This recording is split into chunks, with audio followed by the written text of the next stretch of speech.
प्यारे बच्चों, सुप्रभात। आप सब कैसे हो? आशा करती हूँ कि आप कुशल पूर्वक होंगे। आज हम 8th क्लास में हिंदी में अपना जो सेकंड चैप्टर है मंत्र, जिसका नाम है, वह पढ़ेंगे।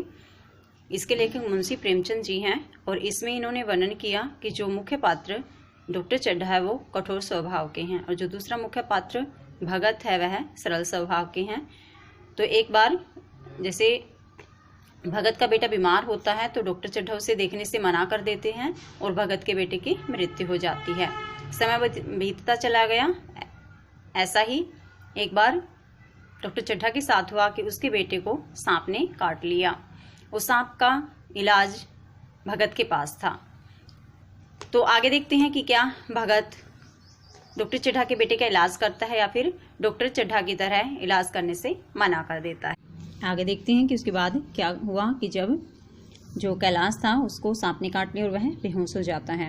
एक महाशय कहते हैं कोई मंत्र झाड़ने वाला मिले तो संभव है कि अगर कोई मंत्र से सांप के जहर को कम करने वाला कोई मिल जाए तो शायद संभव है कि इसकी जान बच जाए।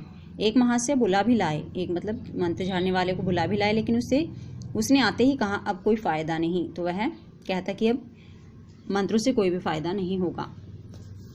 शहर से कई मील दूर एक झोपड़ी में एक बूढ़ा और एक बुढ़िया जाड़े की रात काट रहे थे।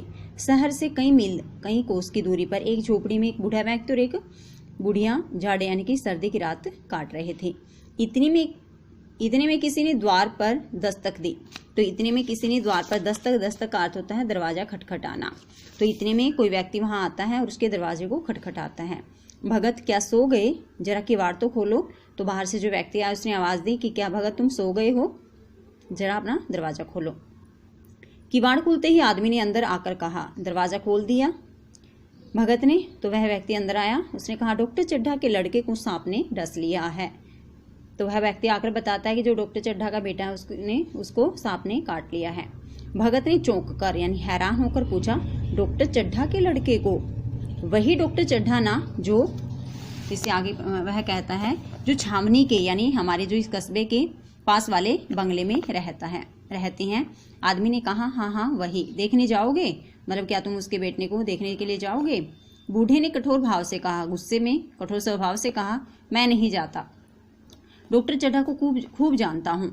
मुन्ना को इन्हीं के पास ले गया था। खेलने जा रहे थे, सीधे मुंह बात तक नहीं की थी। तो वही उन बीते हुए बातों को याद करता है कि जब मेरा मुन्ना बीमार था तो मैं अपने मुन्ने को डॉक्टर चड्ढा के पास लेकर गया था, लेकिन ये गोल्फ खेलने के लिए जा रहे थे, इसलिए मुझसे उन्होंने सीधे मुंह बात तक नहीं की थी। तो भगवान सब कुछ देखता है। उस वक्त मेरी आंखों से आंसू निकल पड़े थे। उस वक्त यानी कि उस वक्त का अर्थ होता है समय। तो वह कहता है कि उस समय मेरी आंखों से आंसू निकल गए थे। अपने खेल के पीछे उस पत्थर दिल ने मेरे मुन्ना को देखा तक नहीं। अपने खेल के पीछे मतलब वह खेलने जा रहे थे तो इस पत्थर दिल यानी कि कठोर हृदय वाले इस व्यक्ति ने मेरे बेटे को देखा तक नहीं था। भगत के जीवन का यह पहला अवसर था, पहला मौका था जब किसी को सांप ने काटा हो और वह चुपचाप बैठा रहा हो। तो यह पहला अवसर था, पहला मौका था कि किसी को सांप ने काट लिया हो और वह चुपचाप बैठो, मतलब उसको ठीक करने के लिए न गया हो। पर आज ऐसी खबर सुनकर भी वह घर से कदम नहीं निकाल सका। लेकिन आज उसको जब ये पता लगा कि डॉक्टर चड्ढा के बेटे को सांप ने काट लिया है तो भी वह घर से नहीं निकला। सोने की कोशिश करने लगा। रात थी तो वह सोने की कोशिश कर रहा था, पर नींद कहाँ, पर उसे नींद नहीं आ रही थी। चुपके से उठा, लाठी उठाई और किवाड़ खोलकर बाहर निकल गया। चुपचाप उठा, अपनी लाठी उठाई क्योंकि बूढ़ा हो चुका था, लाठी के सहारे चलता था, और किवाड़ खोलकर वह बाहर की तरफ निकल पड़ा। चौकीदार ने पूछा, जो हाँ चौकीदार था, उसने कहा कहाँ चले भाई? भगत ने कहता है कि जाऊंगा कहाँ, देख रहा था रात कितनी बाकी है। तो वह झूठ कहता है कि मैं कहीं नहीं जा रहा, मैं तो ये देख रहा हूँ कि रात अभी कितनी बाकी है। चौकीदार ने कहा, डॉक्टर चड्ढा के बेटे का हाल तो तुमने सुना ही है, तुम क्यों नहीं चले जाते? सुना है, 10,000 देने का वादा किया है। तो वह व्यक्ति जो चौकीदार था वह कहता है कि क्या तुमने डॉक्टर चड्ढा के बेटे का हाल सुना है तो तुम उसके पास क्यों नहीं चले जाते? वह काफी पैसे देने के लिए तैयार है। उस समय 10,000 बहुत ज्यादा पैसे होते थे। तो वह कहता है कि तुम उसको ठीक करने के लिए क्यों नहीं चले जाते। भगत कहता है मैं तो नहीं जाऊंगा, चाहे वह 10 लाख भी दे। तो वह कहता है कि मैं उसके बेटे को देखने के लिए नहीं जाऊंगा, चाहे वो मुझे 10,000 की जगह 10 लाख भी क्यों ना दे। मुझे लेकर करना क्या है, कल मर जाऊंगा तो फिर कौन भोगने वाला बैठा, क्योंकि जैसे चैप्टर में स्टार्टिंग में हमने पढ़ा था कि उसके सभी जो बेटे थे वो मर चुके थे। इसलिए वह कहता है कि मुझे इन पैसों को लेकर क्या करना है, अगर मैं मर भी जाऊंगा तो पीछे से भोगने वाला यानी उन पैसों को भोगने वाला कोई नहीं है। चौकीदार चला गया। भगत लाठी खटखट करता हुआ आगे को बढ़ने लगा। दिमाग कहता था मत जाओ, पर अंदर की आवाज आगे ठेलती थी। देखो, हमारे एक मन होता है, एक आत्मा होती है। मन हमेशा हमें गलत कार्य की तरफ लेकर जाता है, लेकिन जो अंदर की आवाज यानी जो आत्मा की आवाज है वह हमेशा हमें अच्छे काम की तरफ लेकर जाती है।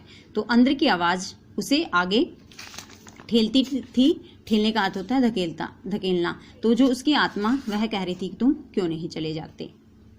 बच्चों, हमने पढ़ा कि डॉक्टर चड्ढा के बेटे को सांप ने काट लिया, तो एक आदमी आया भगत के पास ये बताने के लिए, डॉक्टर चड्ढा के बेटे को सांप ने काट लिया है तो तुम उसका इलाज करने के लिए चले जाओ। लेकिन भगत वहां जाने से मना कर देता है। घर से निकल पड़ता है वो लाठी लेकर।